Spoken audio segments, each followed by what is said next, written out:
So eto na mga sangkay, tingnan po natin ang balita dahil nga po itong si Napoles at saka si Enrile mukhang napawalang sala. Tingnan po natin ang balitang ito.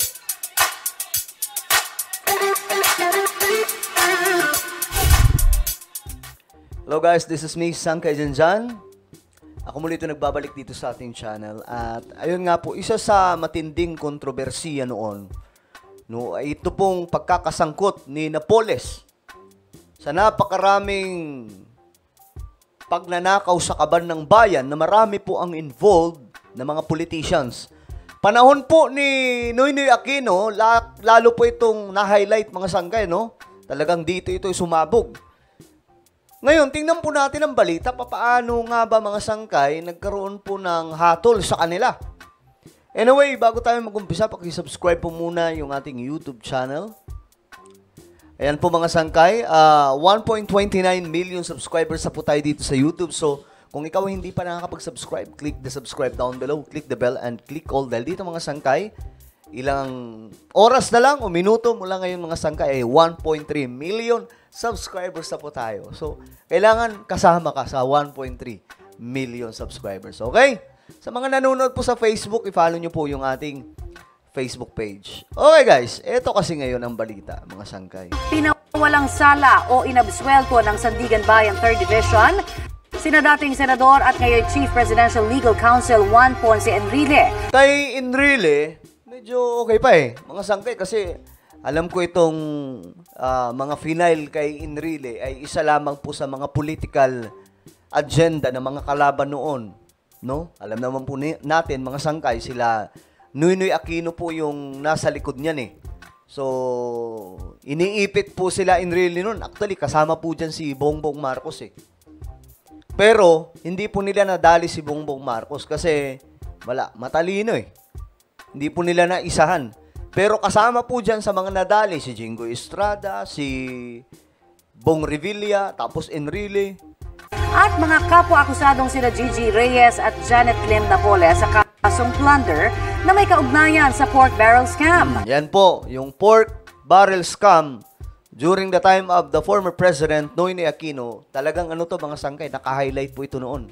May ulat on the spot si Maki Pulido. Maki?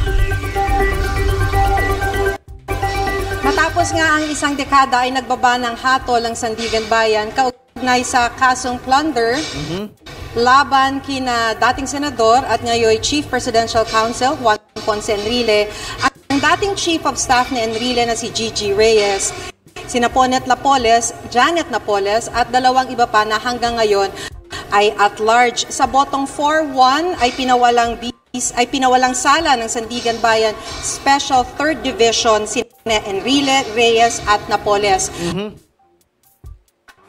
Kasama po dyan si Napoles, di ba? 4 ang bumoto for acquittal, 1 ang dissenting opinion at ang dissenting opinion ay kay Sandigan Bayan Presiding Justice Amparo Cabutahetang. So ibig sabihin mga sangkay, kasama si Napoles na absuelto dito? Alam niyo mga sangkay, itong si Napoles kasi, marami po itong alam Lalong-lalo na sa mga dilaw dati na mga opisyal. Kaya nga hindi po yan makapagsalita sa loob Parang ang dating po niyan, parang siguo na ilang beses po tinatanong, hindi po makapagsalita ng diretso kung anumang mga sikretong impormasyon ang hawak niya. Ang magbigay ng kopya ng Sandigan Bayan, hihintayin daw ang upload pero sa binasa sa loob ng korte, ipinawalang sala sila daw sa lack of evidence o kakulangan ng ebidensya. Yun. So yun po, malinaw Baka sabihin na naman ng iba mga sangkay na ayan na naman, si BBM na naman, pinapalaya yung mga ganito. Actually, ang tagal na po ng mga kasong to Sobrang bagal po talaga ng proseso dito sa ating bansa Pero ngayon mga sangkay, lack of evidence. Wala pong mga ebidensya daw. So sa madaling sabi, gawa-gawa lamang pala yung mga kwento-kwento, mga sangkay na mga kaso-kaso niya noon. Lalo na po itong PDAP scam. Yan po ay hatol ng korte. Ibig sabihin, ano talaga? Legit kasi korte po Hindi po galing lang basta sa Senado, kundi galing po ito mismo sa mga judge ng ating bansa. Kasi alam ko, sasabihin na naman po ng mga DDS niya na, hindi, kasi gawa-gawa lang yan ng mga Marcos kasi ang tumabaho niyan. Walang kinalaman si Napoles kay BBM. Diba? Wala naman ambag yan kay Pangulong Marcos eh. Kahit nung kampanya, nung magagawa niya, nasa loob. Pero talagang ito yung nakita siguro ng mga itong mga husgado, mga sangkay na mukhang lack of evidence eh. Walang mga patunay.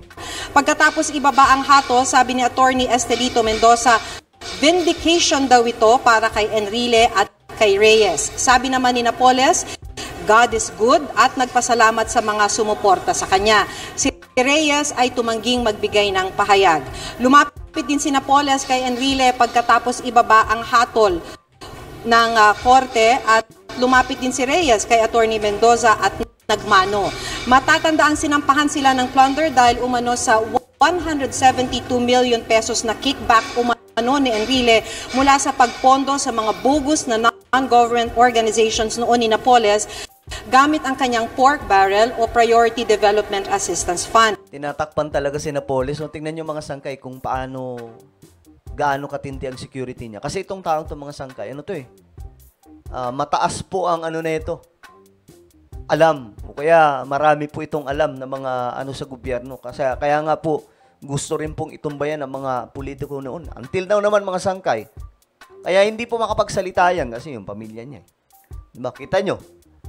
Lack of evidence. Pero, hindi ko alam, hindi pa naman tumalaya mga sangkay, no? Pero sila Enrile, acquit na mismo sila. Si Janet kasi, ang pagkakaalam ko, marami po itong kinakaharap eh. Nananatili namang at large ang dalawa pang akusado na sina Ronald John Lim at John Raymond de Asis. June 2014 nang ihain ang plunder case laban sa mga akusado. Sumuko si Enrile ng sumunod na buwan at nakalaya mula sa hospital arrest matapos magpiyansa noong 2015. Narito po ang kanilang mga pahayag. Pinasasalamatan ko yung mga... Pinasasalamatan ko yung mga maestrado for rendering justice to all of us.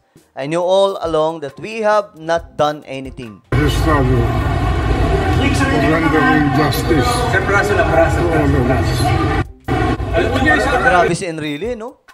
Matanda na, pero tingnan nyo mga sangkay kung paano siya magsalita. Parang hindi po mahigit 100 eh. Mahigit 100 na ba? Pagkakalam ko, ganun na po yung edad niya, mga sangkay. I knew all along that I'd be acquitted because I've not done anything. That we have not done anything in this case.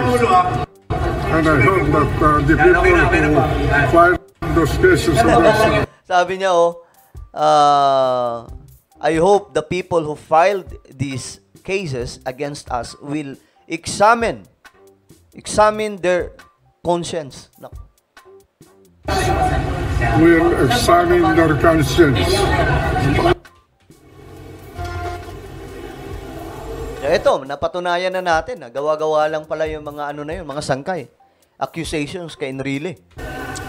Sa acquittal ni Enrile, wala sa 3 senador na kinasuhan ng plunder kaugnay ng pork barrel scam ang nahatulan ng guilty. So, acquitted na si Enrile, sina Reyes at sina Napoles, pero ongoing pa rin yung 15 counts of graft kaugnay pa rin ng pork barrel scam. Connie? Maraming salamat, Maki Pulido. Okay, so ano po ang inyong komento tungkol dyan? Alam ko marami po sa inyo kukunot yung noo, lalong-lalo na pagdating kay Napoles. Kay Enrile, okay pa eh. Kasi political yan mga sangkay yung kanya eh. Diba? Alam naman po natin kung ano nangyari nung panahong yun. During that time, alam nyo kung sino ang namumuno. Pero ano po ang inyong opinion tungkol dyan? Ayan baka gamitin na naman po ng ibang mga anti-government dyan. Sabihin na naman nila, pinapalaya yung mga makasalanang tao. So ano po inyong komento? Just comment down below. Meron po akong isang YouTube channel, Sangkay Revelation. Magaganda po yung topic natin dito. Magaganda rin po yung content na nilalabas natin dito. Hanapin nyo po ito sa YouTube. Kapag nakita nyo na, i-click nyo po yung subscribe, i-click nyo yung bell, at i-click nyo po yung all. Kung po yung magpapaalam, mag-iingat po lahat. God bless everyone.